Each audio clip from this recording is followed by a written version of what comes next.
সুতরাং এই সরকার যদি এই সংবিধানের করতে চায়, সংস্কার করতে চায়, এই সংবিধান মোতাবেক সে ঢুকতে পারবে না। ঢুকতে হবে তাকে ওইটাকে উইন্ডো হিসেবে মনে করে।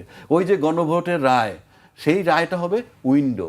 সেই উইন্ডো দিয়ে সে ঢোকার পর ইচ্ছা করলে সে অনেক কিছু মানতে পারে, নাও মানতে পারে, কিন্তু ঢোকার জন্য যে জানালা, সেটা কিন্তু এই গণভোটের রায়। গল্প যতই করুক আর বাকিটা যদি করে না মেনে করুক, টোটালটা বেআইনি। এই ৭-এর খ, ৭-এর ক, ৪-এর ক সব কিন্তু প্রথম ভাগে, অর্থাৎ আপনি এইগুলোতে হাত দিতে পারবেন না। হাত দিলে ৭-এর কতে বলা আছে কি শাস্তি, রাষ্ট্রদ্রোহিতার শামিল, মৃত্যুদণ্ড পর্যন্ত হতে পারে। সুতরাং এটা তামাশা নয়।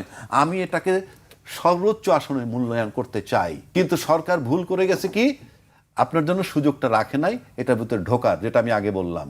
আপনার সংস্কার করার পথ বন্ধ করে দিছে।